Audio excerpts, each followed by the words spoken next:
that I actually heard from a client of mine who was told by their medical team, don't eat chocolate if you have type 1 diabetes.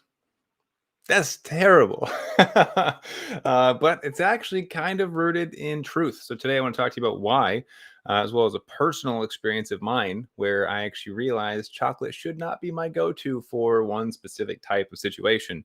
And if you can guess what that is right off the bat, you get brownie points because brownies are made out of chocolate. So if you can guess, why would you not want to eat chocolate? I would love to hear that. But today we're going to get into a bit of nutrition and look at digestion rates, glycemic index, glycemic load, macronutrients, not all of it in depth, but we're going to cover a multitude of different topics because they are important for us to discuss. Now, pumped about this topic because it's a real life experience of mine and of my clients. It's pretty common. Now, actually we have our Renegade Warriors newsletter, just shipped it out I think today, and so I'm really pumped about that. But one of the articles that I wrote in there was from a personal experience of mine in trying to treat my lows with prunes. And 15-year-old me would say, what? Prunes? What are you, 90? And turns out prunes are actually delicious. And so are dates. I also thought dates were for like the great, great, great grandparents. No, turns out they actually taste like candy. They're so good. But on top of that, they're actually really low glycemic index. And so if you don't know what that means, basically means they're not going to impact blood sugars immediately, right? Now, I knew that, but I also didn't know that. I heard that before, but I never studied those two specifics, prunes and dates, that is.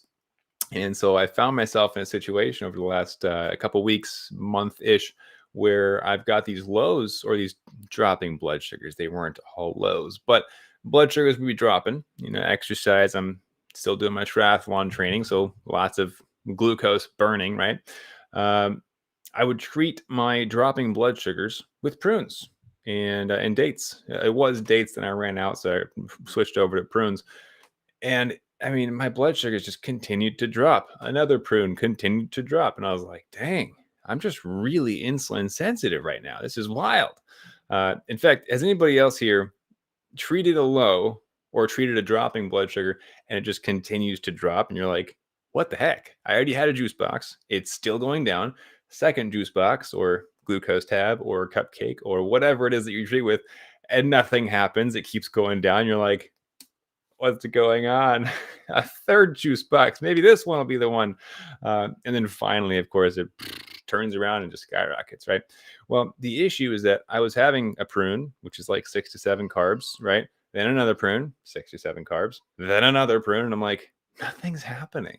And then finally, I'm like, you know what? I'm just going to have something else. Maybe it's the prune that's the issue. And I would have these dark chocolate peanut butter cups from Trader Joe's. Oh my goodness, they are delicious. Like, I have them every day because they're so good. And yet the title of this is Don't Eat Chocolate, right? You'll see why in a sec. But then, of course, I'd have the peanut butter cup, and then blood sugars would catch and they just start skyrocketing. And I'm like, oh, the dark chocolate peanut butter cups make my blood sugars go up. Not quite, right? It's a classic misattribution.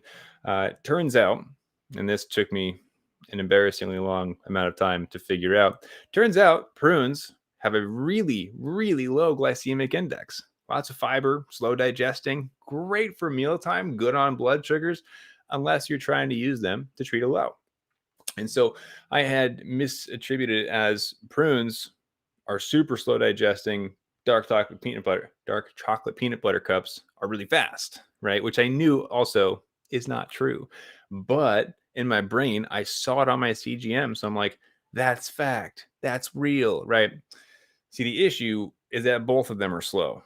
But when I finally did see it turn and go up, it's because the food was finally digesting, even though it was like 45 minutes or an hour later, which is ridiculous, right? And then inevitably, I would see it continue to go up. I'd dose for my next meal. It would level out. And then an hour later, it just keep going. And I'm like, gosh dang it. What is going on with my blood sugars? Turns out it was the second tier of my snacks that were hitting me because it was all slow digesting. And so what I want you to consider first, before we even get into why you shouldn't eat chocolate, is that the delay of digestion can cause an overlap of attributing factors. So we look at, okay, I'm spiking now. What happened in the last 15 minutes that caused me to spike?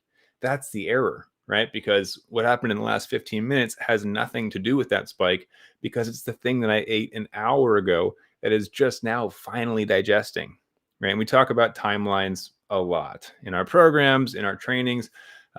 You look at the timelines of the events, they all overlap, right? So I had a prune, a prune, a prune, dark chocolate peanut butter cup.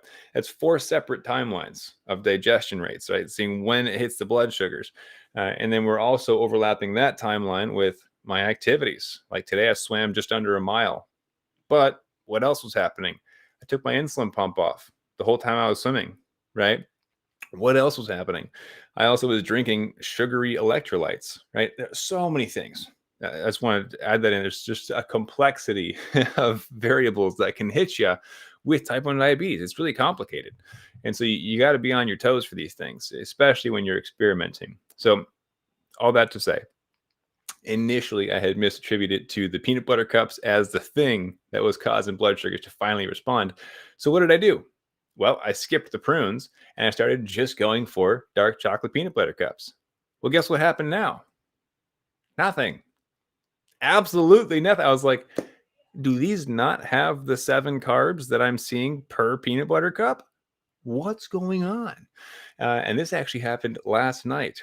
And the second lesson here is just to really choose your snacks selectively and just be really on top of which ones you're choosing and why. See, I chose the dark chocolate peanut butter cups because they're absolutely delicious. They are one of my favorite things that I get to eat, and I make sure that I get to eat them every single day because I love.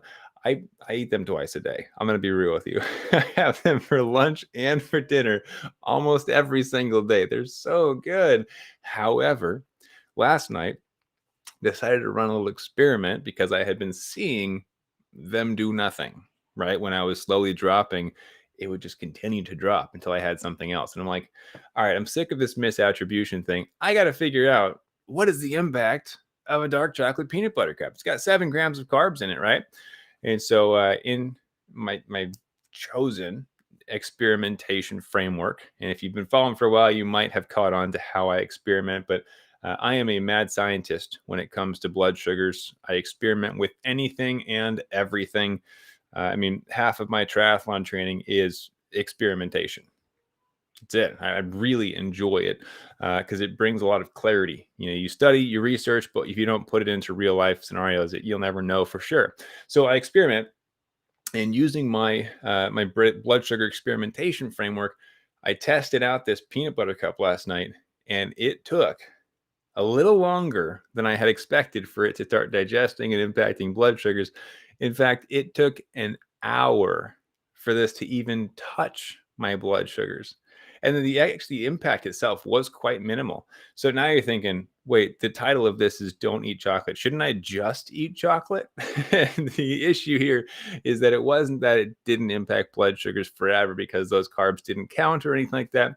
It's because there was a lot of fat content. There was some protein as well. And chocolate itself, I've actually noticed, has a correlation with slower digestion rates, which has been interesting.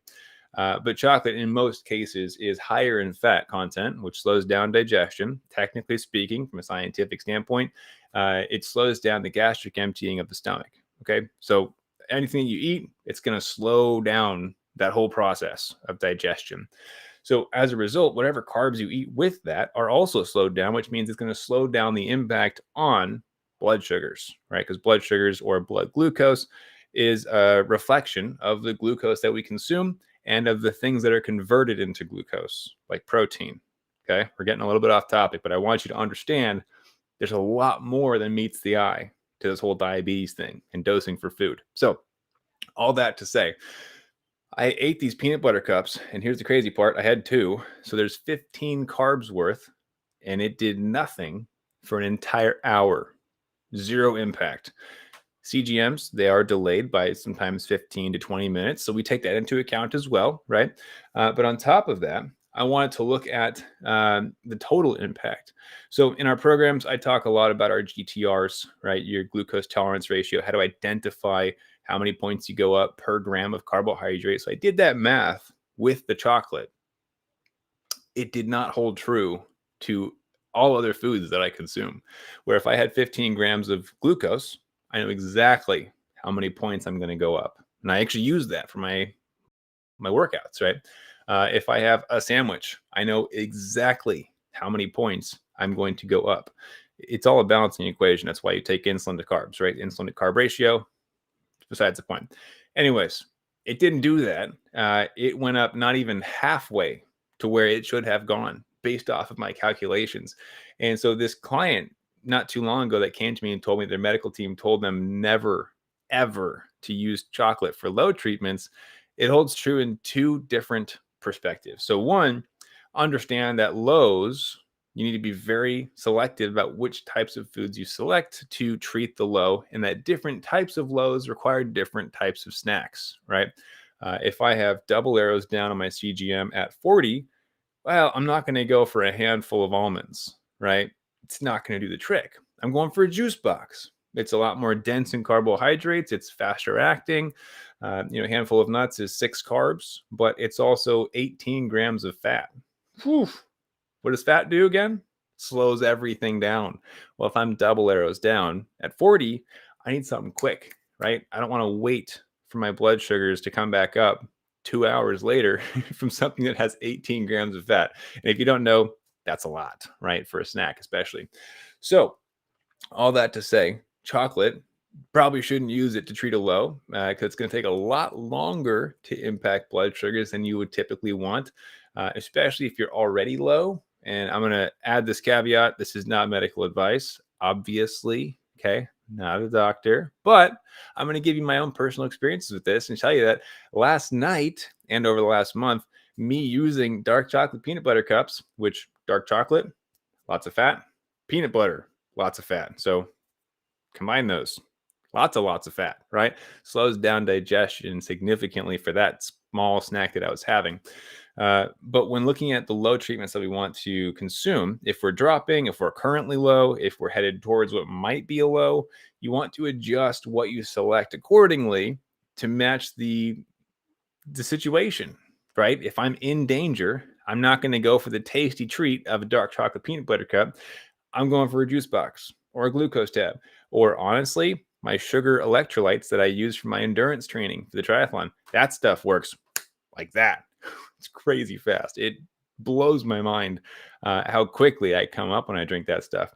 So, what I wanted to share today, one is that you shouldn't be using chocolate if you're trying to treat a low, because chocolate takes forever. It tastes amazing. I will definitely get on that train. I have it every day. I think it's awesome. But do not rely on chocolate if you need your blood sugars to come up. Now, that being said, I know there's a couple of you here who are like, all right, if Matt's saying don't eat chocolate for lows, shouldn't I eat more chocolate if I'm high? Because it slows digestion down, right? So I should just eat chocolate all the time. Not the case as well. Okay. So what I want you to understand is that there is a time and place for everything. Can I have pizza every day for every meal? I mean, technically, yes, but I'm not going to feel my best, right? Can I have cake every day for every meal? Technically, yes. Technically, you can treat a low with chocolate. It's just not going to go well, right? It's going to take a lot longer to impact blood sugar. So you got to match things up. And yes, if I add chocolate to, let's say, a side of chocolate to a fruit smoothie, it's going to spike me, right? But chocolate might give me a fighting chance, depending on when I consume it. But this is all topics for another training because we're getting a little bit off topic here. So one last thing I'll leave you with, dark chocolate is healthier. In my opinion, it tastes better. And this is where I need your help. We're going to have a quick poll. We got to see who's going to win this battle because my wife and I go back and forth on this. I think dark chocolate's better. She thinks milk chocolate is better. She recognizes dark is healthier, but I want to know what you think. So either drop a milk chocolate or a dark chocolate. Which side of this argument are you going to be on? Let's get some polls real quick. All right. On Facebook, you got you, the man. You're very informative. I appreciate that. Happy to help. Someone else said, I've heard this about chocolate. Good. I'm glad I'm not the first person talking about it because this needs to get out there. On YouTube, do you take any vitamins or mineral supplements that affect your blood sugar? I actually have a box behind me of supplements that I have yet to take. Some of them are meant to help. However, I had a great conversation. Our Warriors Inner Circle, I interview diabetic experts every single month for them, and we have great panel conversations and all that. And we discussed how if your blood levels or blood labs aren't currently messed up, if you're not deficient in a vitamin, it might actually cause more harm than help if you were to add more vitamins and minerals without being deficient. So I would start with getting your blood labs tested, see where you might be deficient in vitamins and minerals, and then consider supplementation. But I'm going to be putting up a video on YouTube in the near future on supplements as a whole, supplements that I recommend and supplements that I take. That being said, because I was deficient in it and I actually got tested, got it confirmed in my blood labs, I do take vitamin D3 every single day, every day. I take it with me when I travel. So there's something to think about. Get it tested. All right, let's see what these comments are looking like. Dark for sure. Dark. Milk chocolate, definitely. Dark for sure. Dark chocolate hands down. Dark milk, dark. Dark is better than milk. I can taste it. I taste it too. I think it's a very interesting taste. I just love it. All right, so that's YouTube and Facebook. I would say dark 1 on Facebook and on YouTube. Let's check the old Instagram, see what you guys got here. Dark. Oh, 100%. Oh, dark chocolate with peanut butter. That's the winner. That's the one. If you combine those two flavors, forget about it. I'm not going to say eat out of the palm of your hand. That's a little bit weird. I will eat out of my daughter's palm of her hand. Let her serve it to me. I don't know. It's got weird.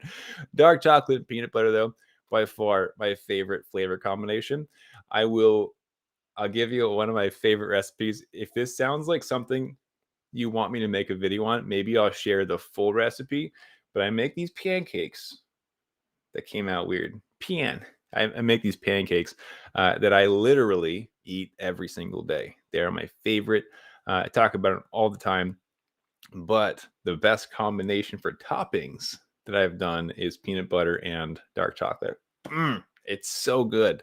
It's 85% dark. I agree. Yeah, that's one of the best. I've tried like the 97% or whatever that is. It gets a little bit too bitter for me when you get that high up, but I tell you, I'll take any kind of dark over mint. Not mint. Ooh, mint dark chocolate. We're getting off topic. I'm sorry. Oh man. Anyways, glad to see we got some other dark chocolate fans in here. All the milk chocolate lovers, I still love you. You'd get along with my wife better on that one. So there you go. I think I saw a question in here on Instagram as well. Let me see if I can find it. Let's see what we got. Since the start, my always go-to treat a low is dates, as there are different types like dry, canned, and my local fresh palm dates, which is my favorite. Love it. Yes, dates can vary dramatically. The dates that I would eat are 5 to 6 grams of carbs, and the dates that my mom, sorry, it's hard to read and talk when I'm doing this. The dates that I eat, 5 to 6 grams of carbs. The dates that my wife eats are 15 carbs per date, right? So you gotta be very aware of that. Check the nutritional labels to get the accurate carb count. Because if you eat 3 of my dates, it's 15. Eat 3 of hers, 45 carbs. Be very intentional about what you put in your mouth. All right.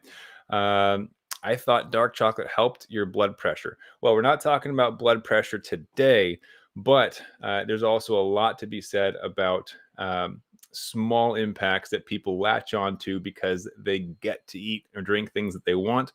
Take, for example, people saying that red wine is good for your health because of the antioxidants. It's like you would have to drink 10 bottles of red wine, which some people are like, yes, please, right? But like 10 bottles of red wine, or just go eat a little mini box of blackberries and you're good, right? So it's like, okay, yeah, technically there's a little bit, but is it helping that much? Or would it be more beneficial to go eat leafy green vegetables and some different variations of berries, right? So all that to say, we're getting off on a couple tangents. So where was I going with that? Milk easy to eat. Dark is strong, does not last as long. Mint dark chocolate is good too. Totally agree. All right, cool. So, dang it, what was I just asking you guys to comment with? Oh, if you want the recipe. So I have this pancake that literally does nothing to my blood sugars, and it's the tastiest pancake I've ever made in my entire life. As such, I've experimented with adding and subtracting ingredients along the way to make it tastier and also, in a sense, healthier as well. So if that sounds like it'd be helpful, type the word pancake and maybe I'll make a YouTube video about that. If nobody cares, obviously I'm not going to take the time to make it because I'm not like a chef on YouTube, so it doesn't make sense for me to do that. But if you guys are curious, I'm happy to share the secrets, especially because I'm going to be moving more towards all the natural foods in the coming months as I'm getting I'm doing a whole health overhaul. So if you're not on our YouTube channel yet, it's about to blow up with some new content there as I'm going to be letting out some secrets, some of the superfoods that I eat, some of the stuff that really helps blood sugars to cooperate, and little nuances like today where you learn about chocolate not being a good low treatment. It's helpful to balance blood sugars, but in moderation. And if you were to consume too much of it, it can lead to a stubborn high later, which got me a couple times. So you got pancake all over on YouTube and Facebook. Awesome. And Instagram. Perfect. So it's been fun hanging out with you guys, talking about chocolate. My mouth's watering. I got to go find some chocolate now because I really want to go grab one of those. But big picture here is that it's important to dig in to the research. Just do a quick Google search on the nutritional label if you don't have one, or just go to your pantry, your refrigerator, check the nutritional labels, your proteins, fats, and carbs. Okay. It's not just about the carbs. Bonus points if you check fiber as well. And then bonus points if you go to Google and type in your favorite food, glycemic index. The higher that number is, the more likely it is to spike your blood sugars. The lower it is, like my prunes were, the less likely they're going to impact blood sugars as fast. All right. So thanks so much for hanging out, y'all. This has been a fun one. I really do think I am going to go have some 85% dark chocolate cacao and get that flavor in my mouth because I miss it now. But thanks for hanging out, guys, and look forward to chatting with you next week. Nutrition, exercise, maybe we'll chat some insulin stuff. But thanks for hanging out. I'll catch you guys next time. So have a great day. Stay cool because it's hot here. So you can tell I'm kind of sweating already. And we'll catch you guys next time. All right. As always,